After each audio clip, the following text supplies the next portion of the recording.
20 years later, The Bone Temple, the trailer has arrived. One of my most anticipated movies is finally coming January 16th, 2026. We will be seated in that seat watching the glorious 28 years later, The Bone Temple. So if you're new to the channel, I am a huge fan of 28 years later. I love what Danny Boyle and Alex Garland have done there. Now, in this film, we have Alex Garland writing the script, but we have Nia DaCosta taking over as director and really giving a new spin and sense to 28 years later, I feel, which gets me even more excited. So let's talk about it. Hit the subscribe button, hit the notification bell. We have the trailer and we're going to break down some things we saw in it, but we will also have a theory video later this week where we discuss more of what exactly we could expect in this movie. Make sure you hit the notification bell so you know when that theory video drops. But let's get into it. So one of the first things, of course, that we have to see in the trailer with a movie titled The Bone Temple is The Bone Temple, and we have its glory right here and at the end of the trailer, which we'll talk about as well. We see that a lot of the people that are in the previous film are returning, including Spike. We also see Dr. Erin Kelson,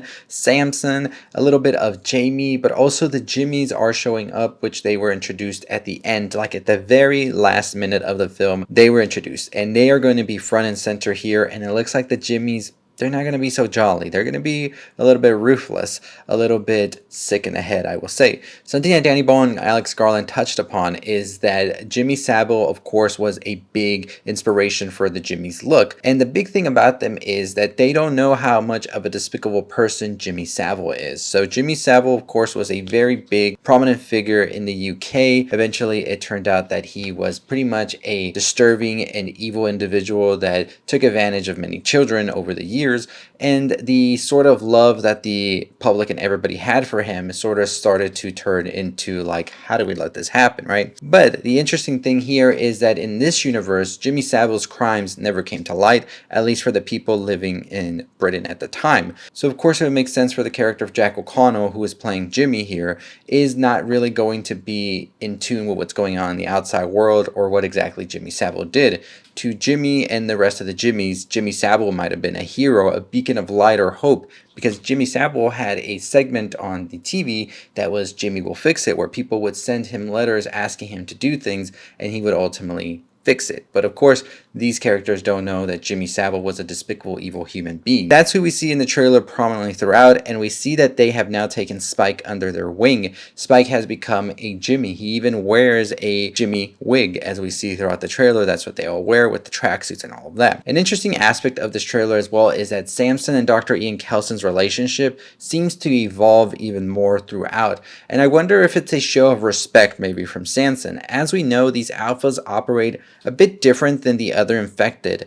It seems that they are a little bit more sentient and are able to sort of coordinate a little bit more. So could we see that there is a mutual respect from Samson to Dr. Erin Kelson for not killing him when he had the opportunity? And could we see that Samson eventually will be on Dr. Erin Kelson's side when the time comes? Because there is a shot, well, multiple shots in this trailer where we see that the Jimmies are seemingly very interested in the Bone Temple and will eventually come face to face with Dr. Erin Kelson. Even a shot in which we see Jack O'Connell's Jimmy sort of lurking behind Dr. Erin Kelson. So I think that's an interesting part of it. It looks like we're going to get some more of a background as to how a lot of these cities fell, as we see some shots of normal civilization intercut with what now is the wreckage of the infected and all of that. And I also see that Dr. Erin Kelson might have a bit more of a backstory here, as we see pictures of his family in a hideout that he possibly has. We also see Jamie going out to look for Spike. This is going to be a movie in which we will see these characters sort of looking for the answers of how to live life, right? And Spike is of course going to be front and center, getting different sort of responses from the Jimmies, who look to be more ruthless, from Dr. Erin Kelson, who looks to be more compassionate for the infected and the living, and also of course Jamie, his father, who he has lost respect for ever since the previous film and his mother's death. It's going to be interesting to see this movie and what its philosophy will be at the end of the day in comparison to the previous film, which was more about the loss of innocence, and I think this film is more about the nature of evil. And what exactly makes somebody evil, I think, is something we're going to get an answer for here. We also see, of course, at the very end that the Bone Temple goes up in flames. Dr. Erin Kelson's performing a sort of ritual, and I'm very curious as to what exactly he is up to here, right? Because Dr. Erin Kelson seems to be somebody who is more on the side of science. So I'm curious what exactly is this ritualistic belief that he has with lighting the temple on fire, or is there more like a trap that he's setting out for the Jimmies, right? That could be possibly what's going on here.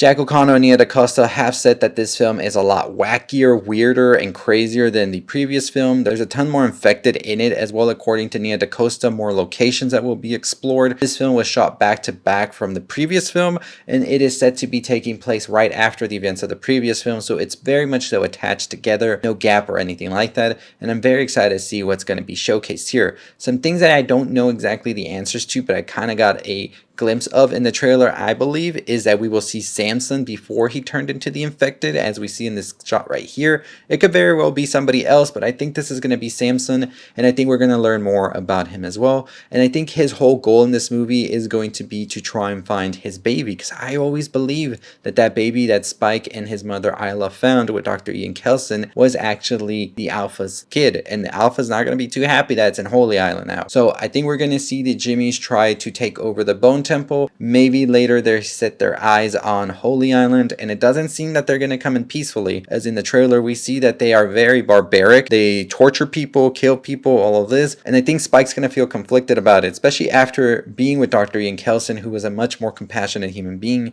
This trailer looks great. It looks insane. It looks so out there, so different from 28 years later, yet so great. So I'm excited for this movie, honestly. I cannot wait. I do have a theory video coming out where I'm going to discuss where I think the story is going based on the trailer. I'm going to watch it a couple more times, see if I can pick up anything else, but for now, pretty much we're seeing that this is going to be front and center Jimmy's story, and Dr. Ian Kelson are the main characters here. I really love the inverted character that Jimmy is now from when we first met him at the beginning of 20 years later. He is wearing the upside down cross. His followers have upside down cross scars. He is wearing the Jimmy Savile getup, and it seems that what Danny Boyle and Alex Garland talked about was this cherry picking of history, right? Where people want to say, well, I remember the good old days, but I don't want to talk about the bad things that happened there. Let's just talk about the good old days because now it sucks, right? So no sign of Cillian Murphy in this trailer, which I didn't expect it. Danny Boyle has said Cillian Murphy has a very small role